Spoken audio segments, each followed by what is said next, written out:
mga 10:30 siguro. So pakita ko lang sa inyo itong lubak na madadaanan mo dito sa Lingunan.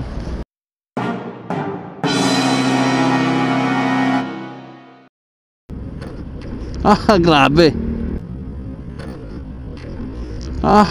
Grabe. Daming lubak, ang lalalim mga boss.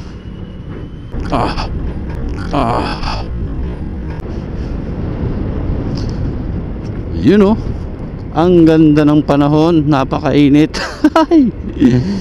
Magandang araw mga boss. At isang mainit na araw na naman po sa inyong lahat mga boss.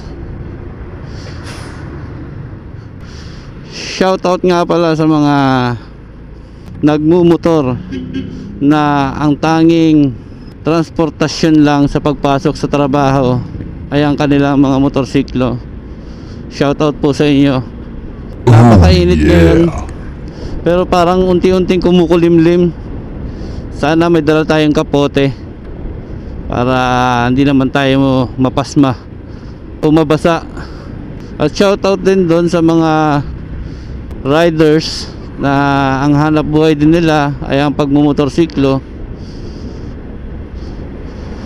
Sila yung magigiting talaga sa kalsada eh. Yung rain or shine, tuloy-tuloy pa rin yung biyahe. Shoutout sa inyong lahat. Ang sisipag ninyo mga boss. At ingat-ingat po lagi sa ating pagbabiyahe, sa ating pagmamaneho. Iwasan po natin yung pakikipag-away natin sa kalsada. Iwasan po natin yung pakikipagtalo sa mga nakakasabay nating sasakyan sa kalsada. Wala pong may dudulot na mabuti yan. Konting diferensya, pagbigyan na natin. Huwag na tayong makipagtalo pa. Wala naman tayong mapapala doon sa pakikipagtalo natin. Hindi naman tayo magkakapera kapag nanalo tayo sa pakikipagtalo natin. Iwasan natin yung mga ganong bagay. Huwag na natin isabay yung init ng ulo natin sa init ng panahon.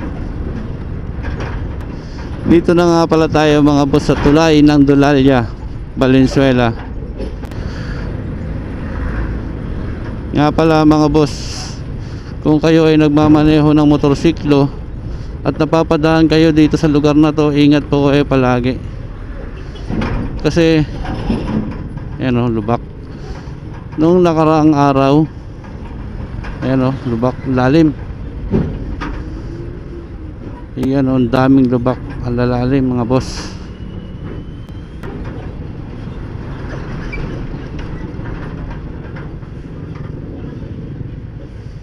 Grabe naman. Ang sikip na nga ng kalsada, dyan pa ito pumarada.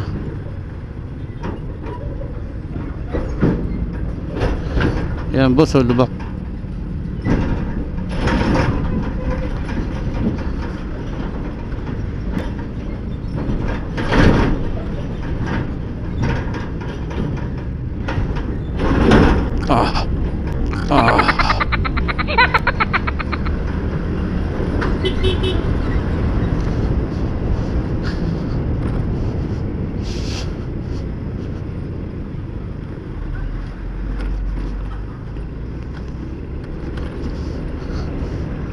So yun mga boss, nakalagpas din tayo dun sa malaking truck. Ang daming lubak eh.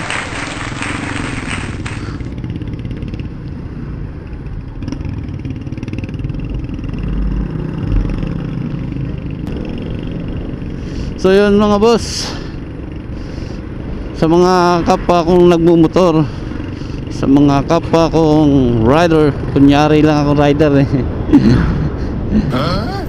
Ingat-ingat po tayo sa pagmamaneho, lalo na kung mapadaan kayo sa lugar na to. Sa napakarami ng lubak dito mga boss. Nung nakaraang araw lang na-aksidente doon yung isa sa mga kasamahan namin sa trabaho. Kawawa naman. Ayan o, lalalim.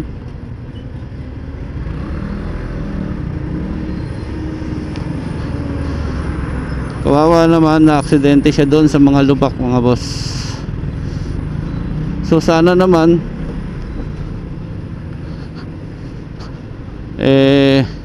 asikasuhin to ng ating mga politiko, no? Itong kalsada na to. Alam ko naman medyo busy sila ngayon dahil kampanyahan. Sana kung hindi nila magawa to, sana kung hindi nila magagawa yung kalsada bago mag-eleksyon, kung sakaling sila ang manalo at maupo na pagkatapos ng eleksyon, unahin naman nila yung mga kalsada natin, mga ganung lubak. Kasi kawawa naman yung mga maa-aksidente doon sa mga ganong klaseng kalsada na ang pangit talaga mga boss. Lalo na kung madilim, lalo na kung gabi. Mamaya ang gabi dadaan ulit ako doon, so pakita ko sa inyo yung video para makita nyo rin ang sitwasyon doon sa kalsada na yon, para maging aware din yung mga taong dadaan doon kung sakaling napanood nila to.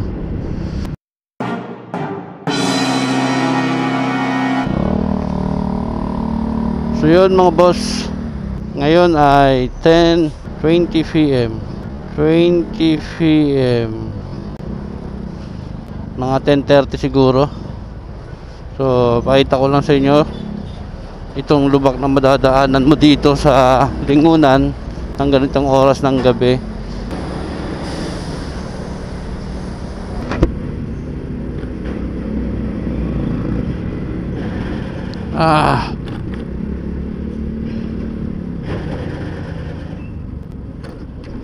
Grabe.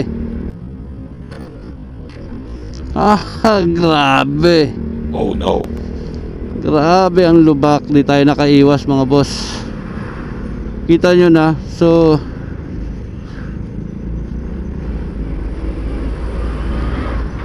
yun o, lalalim. So ingat po talaga tayo mga boss, lalo na kapag gabi.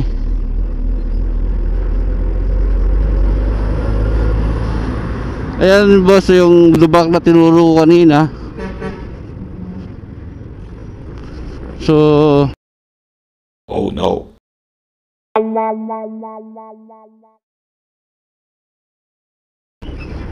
Ingat po sa pagmamaneho kapag gabi dito sa lugar na to. Yun lang.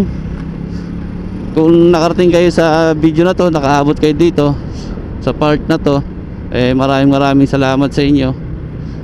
At kung nagustuhan nyo naman tong video na to, kahit mag-like man lang kayo, konting react, pwede rin kayo mag-comment.